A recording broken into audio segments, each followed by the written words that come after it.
Oi pessoal, eu sou Juliana e hoje a gente vai conversar sobre algumas leituras, alguns livros que eu li esses dias aqui. Temos aqui literatura russa, um livro de Dostoiévski, temos aqui uma biografia linda, um livro sobre maturidade, um livro sobre drama familiar e também até livro de terror, que a medrosa aqui se aventurou mais uma vez. Um livro de terror. A gente vai conversar sobre esses livros. Tem também mais uma leitura que eu ainda não finalizei, uma leitura um pouco mais lenta. E vamos começar aqui falando sobre Dostoiévski. Esse aqui é Noites Brancas. Gente, antes de eu ler, eu ouvia muitas pessoas comentando. Em Noites Brancas, você vai encontrar um Dostoiévski mais romântico, mais sonhador, mais leve. Então, é isso, mas é algo mais, porque você imagina assim, romântico, ok, mas um Dostoiévski romântico é algo a mais, então tem sim uma profundidade. É um romântico, mas tem um pé ali também no realismo também. Já tem algumas características ali que a gente conhece de Dostoiévski, da sua segunda fase, aqui a gente já encontra um pouquinho aqui. Se bem que a impressão que eu tive é que Memórias do Subsolo, que eu li também faz pouco tempo, que foi publicado em 1864, é quase uma antítese de Noites Brancas. Noites Brancas foi publicado em 1848.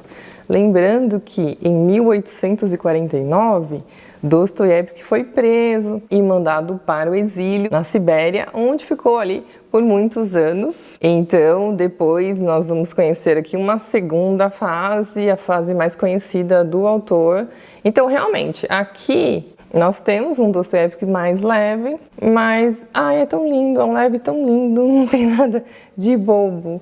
É um leve, é um romântico, sonhador. Eu gostei tanto desse livro, eu não esperava gostar tanto assim não, sinceramente. Porque aqui o narrador, que é um sonhador, ele fala coisas tão bonitas. Vou ler um trechinho para vocês aqui, alguns trechinhos, olha só. Na página 110 dessa edição aqui da Antofágica. E você se pergunta, onde é que estão seus sonhos? Como os anos passam depressa? O que foi que você fez com seus anos? Onde você enterrou sua melhor época? Você viveu ou não viveu? Olha como o mundo está ficando frio. Seus sonhos hão de desaparecer, de definhar. Será triste, afinal, ficar sozinho, totalmente sozinho, e não ter nem o que lamentar. Porque tudo que você perdeu, tudo aquilo, era tudo nada. Era uma estúpida e perfeita nulidade. Não era nada mais que um sonho. Então, mesmo esse sonhador, ele nos traz essa reflexão. Olha que lindo que ele fala aqui sobre estar apaixonado. Como a alegria e a felicidade tornam maravilhosa uma pessoa. Como ferve de amor o coração. Parece que você quer verter seu coração inteiro no outro, que você quer que tudo seja animado, que tudo ria. E como é contagiosa essa alegria. A denguice que a felicidade traz. E mais um trecho aqui também, esse aqui na página 159, né? Essa coisa do amor, da paixão, da ilusão, talvez, né? Não sei o que houve comigo, como se o tempo para mim tivesse parado, como se uma só sensação, um só sentimento desse instante devesse permanecer em mim para todo sempre, como se um só minuto devesse continuar por toda a eternidade e como se toda a vida tivesse parado para mim. E uma frase também que eu achei muito bonita aqui, que diz assim: um minuto inteiro de felicidade plena, seria isso pouco para toda a vida de um ser humano? Essa edição aqui da Antofágica, ela não só é bonita, ela não só é capa dura, tem ilustrações aqui, mas eu achei interessante aqui a tradução. É de Lucas Simone, ele é historiador e doutor em literatura e cultura russa pela USP. E aqui, no pós-fácil, ele fala um pouco da vida de Dostoiévski, um pouco do que estava acontecendo naquela época. E é explicado também a questão do título, porque Noites Brancas, se você parar para pensar assim, o que seria uma noite branca, né? Uma noite em claro. Assim, pelo menos para mim, uma noite branca, uma noite em claro, que você de repente não consegue dormir porque, sei lá, você está apaixonado ou por algum outro motivo. Mas aqui a questão da Rússia é um fenômeno atmosférico. Acontece uma semana antes e uma semana depois do solstício de verão. na Rússia. Então a noite fica branca, não escurece. Tem também aqui mais 2 textos, além de 2 videoaulas aqui na cinta, tem um QR Code. Você tem acesso a 2 videoaulas também, achei bem bacana, com o Lucas Simone, que é o tradutor. Ele mesmo fala que é interessante você, de repente, ler a mesma obra numa outra tradução também, porque sempre vai ser diferente, sempre o tradutor vai puxar algo ali que ele acha mais interessante, nunca é 100% ali, então ele mesmo diz, olha, leia outras traduções também. Eu mesma quero ler agora a edição da Penguin. E aí uma reflexão muito bacana aqui nessa história é que o quanto dessa narrativa é confiável, o quanto dessa narrativa realmente aconteceu, o quanto ele idealizou, o quanto ele sonhou, porque ele é um sonhador. Só que também o quanto esse sonho de repente salva ele da escuridão, salva ele de uma vida vazia, como se ele se apegasse àquilo para ser feliz. Por quê? Porque ele é sozinho demais? Porque ele não tem ninguém? Eu fiquei inclusive pensando, acho que todos nós temos um pouco, né? Pouco ou muito, alguns têm muito de sonhadores, mas todo mundo tem um pouco aqui desse sonhador dessa obra aqui. Agora eu vou falar de uma biografia que é aquele livro que você precisa ler com um lencinho do lado, porque é lindo, tem cada mensagem linda. Olha, difícil não se emocionar com isso aqui, viu, gente? Que lindeza! Esse aqui é o homem mais feliz do mundo, a bela vida de um sobrevivente de Auschwitz. Esse aqui é o Ed Jacot e ele já começa contando sobre a sua história desde a infância. E ele fala, eu estou vivo há 1 século e sei o que é olhar o mal na cara. Eu vi o pior da humanidade, os horrores dos campos da morte, os esforços dos nazistas para exterminar minha vida e a de meu povo. São vários capítulos, os capítulos são curtinhos, mas a impressão que dá esse livro aqui é que ele senta do teu lado e ele conta um pouquinho da história dele. É claro que é uma história muito triste. Foram alguns anos, né, que ele passou nos campos de concentração, que ele perdeu muitas pessoas amadas, os seus familiares. Mas ele conta também o que ajudou ele a sobreviver, não só durante o Holocausto, mas depois também, a importância de se ter um amigo, a importância da bondade como pessoas que ele nem conhecia, pessoas que também estavam numa situação muito difícil, mas essas pessoas ajudavam ele. As pessoas, inclusive, se colocavam em risco porque não podia ajudar. Essa bondade, quanto a bondade é importante. Ele fala, inclusive, aqui um dos capítulos, abrace sua mãe. É muito emocionante porque ele perdeu seus pais no campo de concentração. Ele fala a importância da amizade, os vínculos, né, da amizade, o quanto essa amizade foi importante para ele sobreviver ali durante alguns anos ali, por tudo que ele passou, por todas as privações que ele passou. A média de sobrevivência dentro de Auschwitz era apenas 7 meses, mas algumas pessoas acabavam com a própria vida porque não aguentavam. Era tão forte tudo que acontecia ali que as pessoas perdiam a razão de viver. Então ele se apegou muito a uma amizade, ali, os valores de uma amizade. Ele fala aqui sobre a educação, a importância da educação, quanto isso acabou salvando ele também durante esse período. Ele agradece muito ao pai dele por ter exigido que ele estudasse. Fala também sobre os princípios. Ele fala que você pode ter o que você quiser na sua vida, mas se você perder os seus princípios, se você perder os seus valores, aí você vai se perder, aí você não é mais ninguém. Ele fala que o amor salvou ele também, a família dele salvou ele, a família que ele formou depois com a sua esposa. E ele diz o seguinte, que não foi fácil passar por tudo que ele passou, não foi fácil depois lembrar de tudo, de aquela coisa de bola para frente, de seguir a vida adiante, não é tão fácil assim.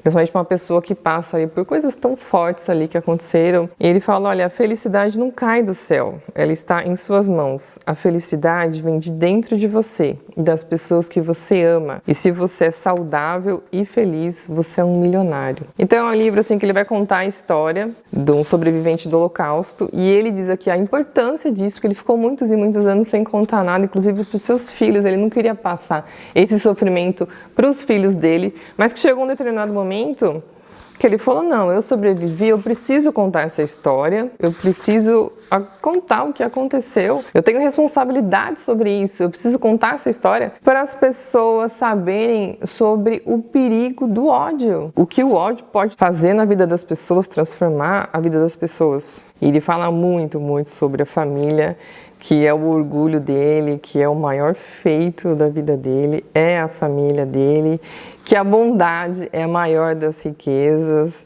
a bondade, a amizade. Ai, é lindo demais esse livro, eu acho difícil não se emocionar com isso aqui. Ele diz aqui, inclusive, eu não compartilho a minha dor, eu compartilho a minha esperança, a importância de se ter esperança. E ele fez muitas palestras depois, já mais velhinho.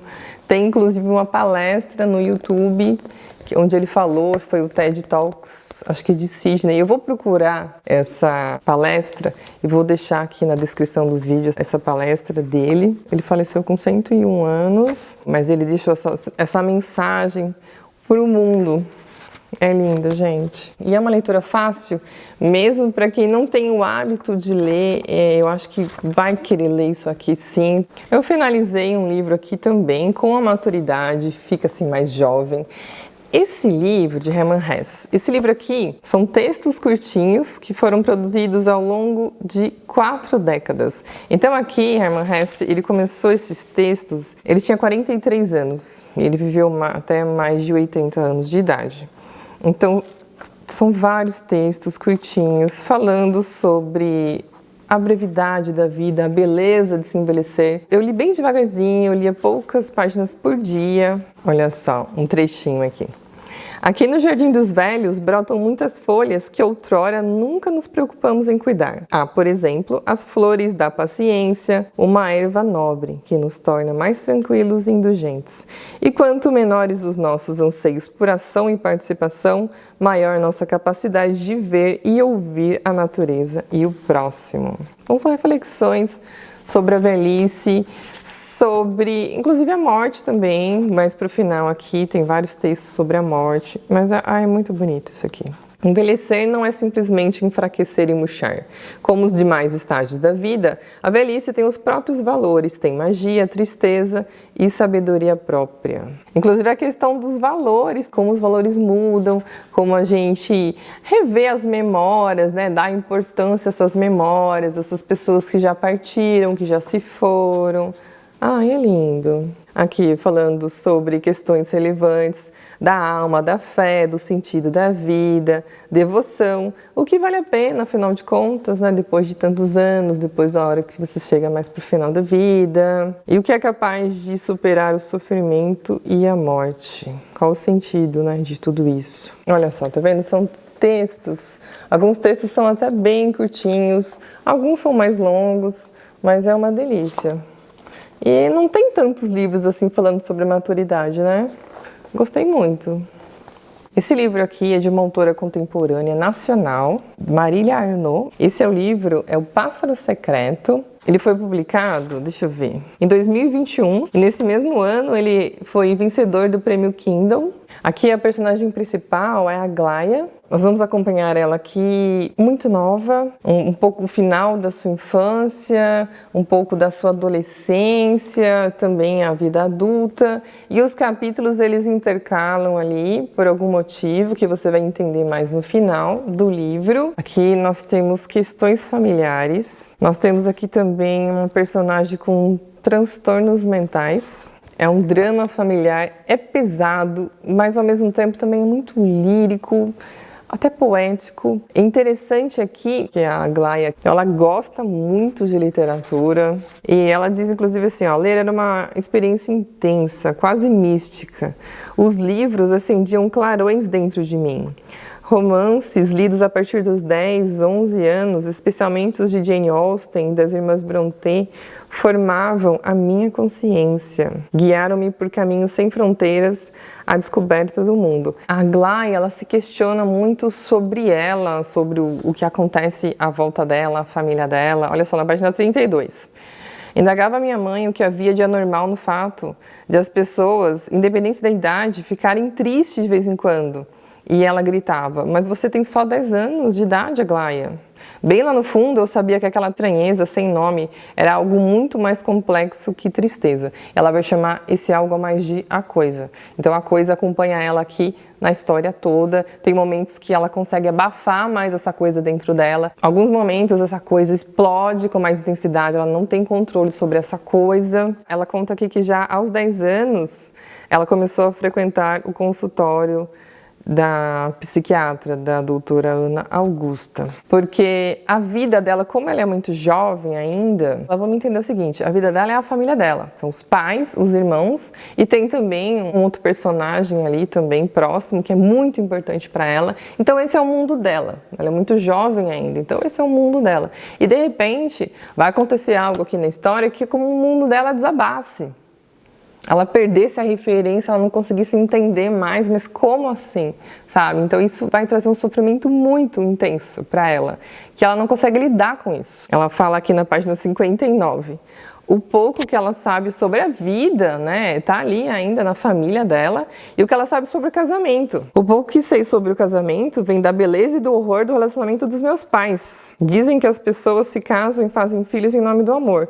Não sei se posso chamar de amor o que os mantém juntos. O amor não pode ser aquilo. E ela se sente mal, ela diz assim: impossível viver junto de um adulto e não se macular com suas manobras de sobrevivência. Então, quanto afeta o jovem, a criança, essa convivência não sadia da família, esse ambiente em casa, né? Uma prova disso é o quanto fui atormentada por aquela relação. Eu os odiava por me fazerem sentir absurdamente mal. Então a referência que ela tinha sobre amor, sobre casamento, sobre vida, estava ali na casa dela. E essa família tinha muitos problemas, isso vai abalar muito ela. A Aglaia, ela sente muita dor. E tem tantos questionamentos aqui durante essa leitura. Ela diz o seguinte: discordo da minha mãe. Minha vida não foi uma escolha. Não escolhi ser o que sou. Não escolhi a frieza, a repulsa, a crueldade. Não decidi ser relato de caso psiquiátrico. O que determinou a minha vida? Uma função cerebral? Um defeito nos meus neurotransmissores? Pura e simplesmente? O que motivou as ações que me trouxeram até aqui? Há um fato muito marcante na vida dela, ela questiona se foi isso, ou o erro de um dos seus pais, o afastamento de uma pessoa muito amada. Ela pergunta se ela é o resultado, se ela é o que é, devido a tudo que aconteceu até os 15 anos de idade dela, ou se de repente ela já nasceu assim, existe essa escuridão dentro dela. Tem aqui um verso de Jim Morrison, Bird of Prey. Tem aqui um trecho da música de Legião Urbana, Pais e Filhos, aquela parte: quero colo, vou fugir de casa, posso dormir aqui com você. Estou com medo, tive um pesadelo, só vou voltar depois das 3. Porque o que fica muito forte aqui, nessa história, pelo menos pra mim, foi o desamparo. Ficou muito forte essa palavra pra mim. Durante o livro, desamparo. Ela queria colo, ela queria que alguém abraçasse ela e dissesse: vai ficar tudo bem, a gente vai enfrentar isso junto, vai dar tudo certo. Ela queria apoio, ela queria carinho, e muita coisa acaba acontecendo aqui. Tem uma figura aqui, a avó, que é a coisa mais linda, é a personagem mais linda aqui dessa história. Essa avó é muito amorosa, é muito carinhosa. Olha só, na página 130, na casa de vovó Sarita, o lema era barriga cheia, coração contente. E o que ela dizia estava dito. Ela preparava pão caseiro, geleia, uma infinidade de bolos, aquele cheiro, né, da cozinha, de coisa no forno, a mesa sempre posta, com sempre coisa gostosa. E é uma memória muito boa, realmente. Eu lembrei muito da minha avó. Eu não tenho mais meus avós, mas eu lembrei muito da minha avó. É lindo mesmo essa figura da avó. E a gente percebe quanto é importante mesmo esse carinho da avó. Eu senti muita saudade. A minha avó era assim também. Meus avós, eles não tinham muitas condições, mas sempre tinha um pão na mesa, sempre tinha um bolo. E esse carinho, né, é uma forma de dizer: minha neta, eu te amo. Era essa forma que eles tinham de demonstrar amor. E isso aqui tem no livro também, e então eu achei muito bonito. esse carinho de avó, né, que é tão diferente, que é tão especial, muito importante. Infelizmente, os avós duram pouco. É um livro muito bonito, como eu já disse, lírico, até um pouco poético, mas assim, requer um pouco de cuidado, tá? É um livro muito pesado, eu não esperava que fosse assim tão pesado assim, mas eu fiquei muito admirada com a escrita da autora. Fiquei muito feliz porque eu ganhei esse livro aqui, esse exemplar da autora, ela me enviou. Essa questão da família, né, o desamparo e o quanto a criança, o jovem, ele precisa disso, né? Mesmo depois da infância, o jovem ali, ele ainda precisa desse amparo, ele precisa desse carinho, desse amor, de se sentir apoiado, sentir que tem com quem contar. E a gente percebe isso aqui muito forte durante essa história, que quanto ela precisava desse aconchego. E eu gostei demais, mas temos aqui algumas ressalvas, os temas aqui são muito fortes, temos questões aqui cruas, ela coloca aqui esses transtornos, coisas que a Aglaia faz aqui, tudo muito cru. Eu não consegui sentir raiva da Aglaia em nenhum momento, pelo contrário, eu queria acolher a Aglaia, mesmo a Aglaia tomando algumas decisões assim que não são boas. É uma escrita que mostra muito a dor dessa jovem, o desamparo e o transtorno mental e muitos questionamentos, o que trouxe o que veio junto, a razão. E é isso, literatura nacional, autora contemporânea, livro premiado. E aí eu fui me aventurar num livro de terror, mais um livro de terror aí, eu que sou medrosa, superando aí meus medos. Esse aqui é O Bebê de Rosemary. Esse clássico do terror foi publicado em 1967 e vale lembrar alguns fatos aqui relacionados ao livro. Em 1968 houve a adaptação do cinema, uma adaptação muito famosa, onde o diretor, quem é o diretor desse filme é o Polanski. Em 1969, sua esposa grávida, apenas 2 semanas para parir o seu filho, ela é brutalmente assassinada. Isso não é o livro, essa é o que aconteceu de verdade por jovens daquela seita de Manson. Então tem umas coisas relacionadas aqui muito ruins, muito horrorosas, mas eu acho importante a gente mencionar os fatos, né? Então 1967 o livro, 1968 o filme, 1969 aquela tragédia com a Sharon Tate grávida. Aqueles jovens acabaram com a vida dela, do bebê dela e de outras pessoas que estavam na casa ali. Polanski não estava na casa nesse dia. Bom, então vamos à história. Aqui um casal jovem, Rosemary e Guy. Guy é um ator, eles moram em Nova York, eles vão se mudar ali para um apartamento muito bom. Mas tem um conhecido aqui de Rosemary, uma figura aqui importante na vida dela. Não é o pai, mas é como se fosse um pai para ela. Ele diz, olha, Rosemary, não mude para lá, porque muitas coisas aconteceram, muitas coisas estranhas aconteceram nesse prédio onde você vai estar querendo morar. Não faça isso. E ele mostra alguns fatos que aconteceram e ela e o marido vão falar, não, para, minha casa não tem nada a ver com isso, né? Isso aconteceu no prédio e a gente não vai perder essa oportunidade. Só que aí, aí vem a história toda. E o que eu gostei muito nesse livro aqui foi o seguinte, em vários momentos as coisas vão acontecendo aqui com Rosemary e ela vai engravidar depois que ela muda. As coisas vão acontecendo com ela e ela vai se deixando levar. E isso incomodou muito, isso me incomodou muito na história. E eu queria pegar e dizer assim, Rosemary, questiona um pouco mais o que está acontecendo. Por que isso está acontecendo? Independente de quem está falando para você, independente de quem esteja te ajudando, questiona um pouquinho mais, vê um pouquinho as coisas mais a fundo, não acredita tanto assim nas pessoas, não seja tão ingênua. Veja as coisas mais a fundo. Eu achei isso um ponto muito forte na história. E tem uma cena, tem 2 cenas aqui horrorosas. Uma cena que, inclusive, tá escrito aqui, ó, uma frase. Isso não é um sonho, isso está acontecendo. Então é uma cena aqui muito forte, que fazem aqui com Rosemary, e que ela acha que é um sonho, mas a história toda você fica questionando. Depois que ela sai um pouco e ela começa a questionar um pouquinho mais as coisas, primeiro você quer que ela questione, e depois que ela começa a questionar, aí você também começa a questionar, assim, mas será que ela não tá delirando? Será que ela não tá paranoica? Aí o leitor começa a desconfiar da sanidade da Rosemary. Então eu achei isso muito legal, muito bem escrito. Essa questão de querer que ela reaja, e quando ela começa a reagir a alguns fatos, aí você começa a desconfiar dela. Primeiro você desconfia de todo mundo ali ao redor, de tudo que está acontecendo. Até as pessoas que deveriam ser mais confiáveis, você começa a desconfiar lendo a história. Fala, não tá certo, essas coisas aqui não tá certo, Rosemary, mas o que tá acontecendo? Acorda, mulher. E depois que ela começa a questionar, aí você também questiona, mas será que ela não tá delirando? O que tá acontecendo? Teve alguns momentos aqui que eu comecei a desconfiar que a Rosemary estava delirando, que era tudo coisas da cabeça dela. E isso é um mérito para a escrita. Então isso foi muito bem feito. Agora, uma outra cena que me incomodou bastante também, eu não quero falar sobre ela, é uma cena no final, mas a gente sabe que o mal existe, né? O bem, mas assim, o bem também existe. Mas é uma cena muito estranha. Mas eu gostei demais. Foi uma leitura que eu devorei. Foi muito rápido, eu li em 2 dias isso aqui.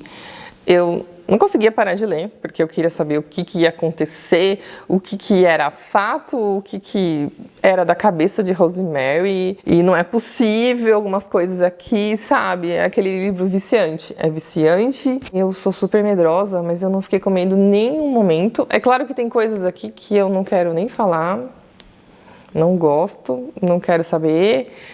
E estão aqui no livro, mais pro finalzinho até, mas assim, a gente sabe que existe, né? Então, mas é um livro que vale muito, sim, mesmo para as pessoas medrosas. Eu achei essa história muito boa pro gênero, apesar de que eu leio muito pouco terror, mas me surpreendeu muito. É aquele livro que é difícil parar de ler. E essa sensação de que o que realmente está acontecendo, será que é um sonho, será que é um delírio, é realmente muito bom. Inclusive, para você parar e pensar de o que não pode ser feito jamais. Então, é a leitura que me surpreendeu demais, demais. Caramba. E eu tô lendo ainda De Amor e Trevas, de Amos Oz.